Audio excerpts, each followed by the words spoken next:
Hey, guys, listen up, because you are not gonna believe this. After 10 years of waiting in the dark, after rumors that never went anywhere, after seeing nothing but silence from the Kung Fury camp, we finally know what really happened with Kung Fury 2. But here's the million-dollar question, is it too late for it to matter? I know what you're thinking. 80s throwback movie? Indie short that hit like a viral dream? And sure, that was true back in 2015.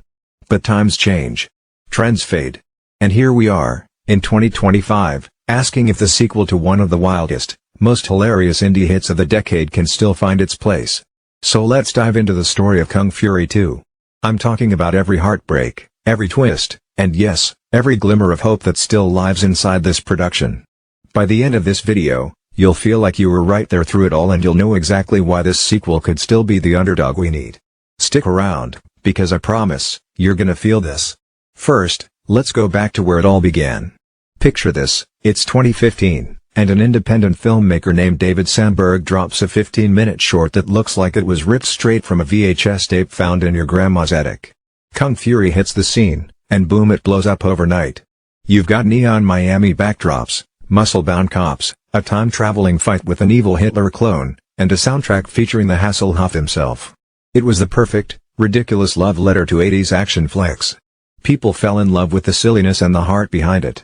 And that success felt like a springboard. You could almost taste Hollywood coming for Sandberg. He wrote, directed, and starred in the short. He proved that he could handle every role like a pro. And everyone said, sequel incoming. Hollywood money incoming. We're about to see Kung Fury 2 on the big screen. But then, nothing. Crickets. For years. We saw a few leaks, a sizzle reel here, a behind-the-scenes image there, but no real news. And you know what that does to a fan base. Hope burns bright, but it also burns out fast. Fans start to worry. You wonder if the magic just slipped away. So what went wrong? This is where things get messy. Sandberg and his team wrapped shooting the entire feature in 2019. 5 years after the short, the cameras rolled, the blood flew, the one-liners landed. But then came post-production and the mountain that is VFX. It was here that the first cracks started to show. See, Kung Fury 2 had a Chinese financier paying the bills for visual effects. At first, everything seemed smooth.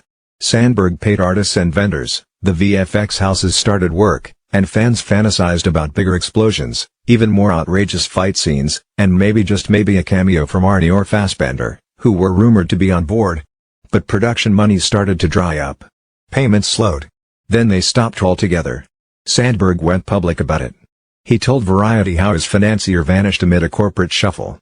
Korea-sun, the company on the hook, stopped all payments. And suddenly, the project that felt so close to completion ground to a halt. Artists waited months for checks. Vendors threatened to sue. The VFX pipeline screeched to a standstill. And that's when the legal hell began. Sandberg found himself in a bitter battle, fighting to get the money that was promised. He had to prove that he hadn't stolen a dime. Korea-sun accused him of faking invoices. He had to endure audits, depositions, and months of sleepless nights. It took years. The fight finally ended in early 2025 when Korea-sun was legally forced to pay the outstanding amounts. But by then, the damage was done.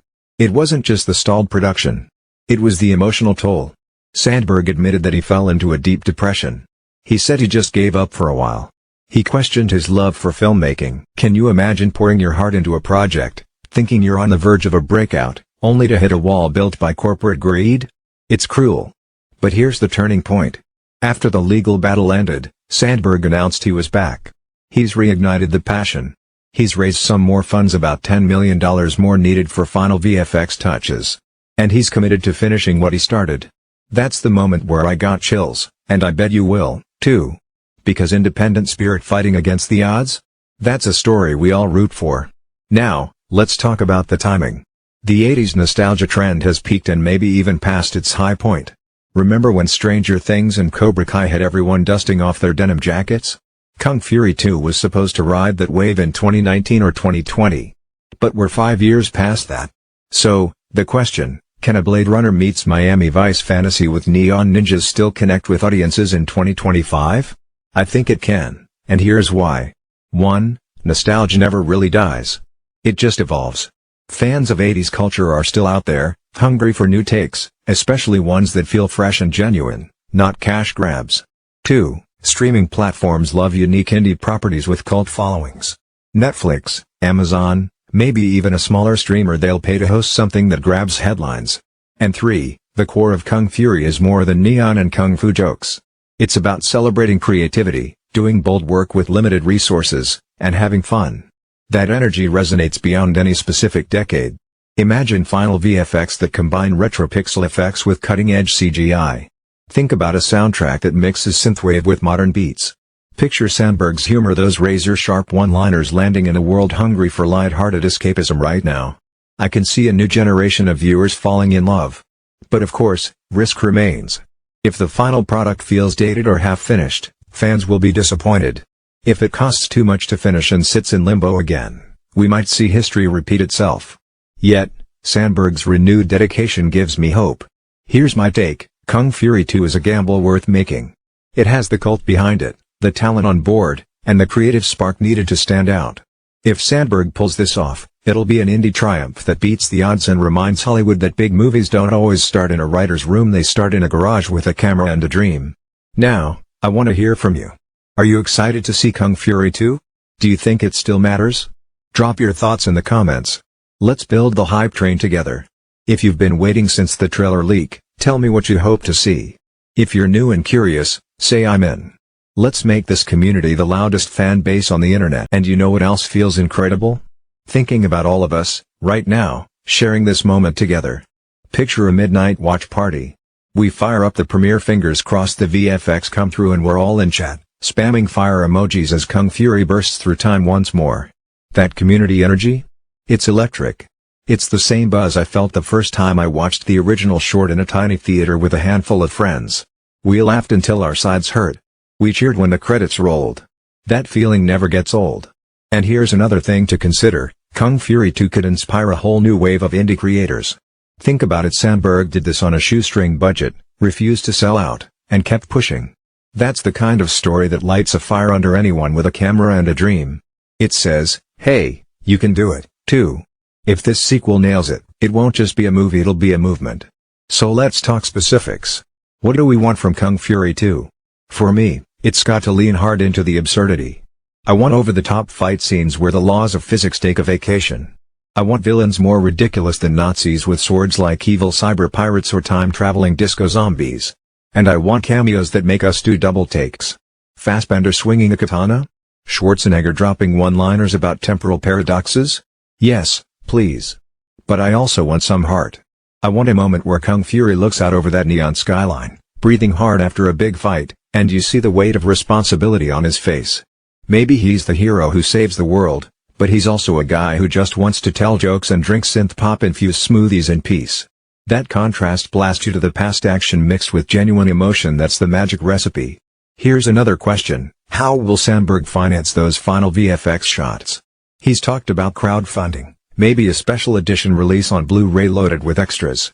Personally, I back a director's cut that includes bloopers, behind-the-scenes stories, and interviews with the stunt team. I want to see how they rigged those retro cars to look like flying cyber tanks. Give me it all. And for you hardcore fans, let's brainstorm ideas. What Easter eggs should Sandberg hide in the backgrounds? A tiny pixel art Fury logo in a neon sign? A hidden tribute to Jackie Chan? A secret cameo by a synthwave artist? Drop your wildest ideas down below. Let's collect our best theories and send them to Sandberg on Twitter. Let's make noise so loud that he can't ignore us. Now, I've got to share something personal. This waits on a sequel feeling. It connects us. We've all been there. Whether it's waiting for a game update, a book series finale, or a new season of your favorite show, that gap between promise and delivery can feel brutal. But it also makes the reunion sweeter. When the sequel finally lands, that first frame will hit us like a tidal wave of relief and joy. That's why I believe Kung Fury 2 will matter, because it's more than an action flick. It's a symbol of never giving up on your passion. It's proof that even when the deck is stacked against you, you can fight your way through. And we can all learn from that. Alright, crew, this is where we build the hype. Comment below with "I'm with Fury" if you're in. Share this video on your socials, tag your friends who love 80s style. Let's make this community feel so alive that when Sandberg finally says, "It's done," we'll be ready to celebrate together. Don't forget to hit that subscribe button one more time, and ring the bell so you don't miss any updates on this roller coaster sequel.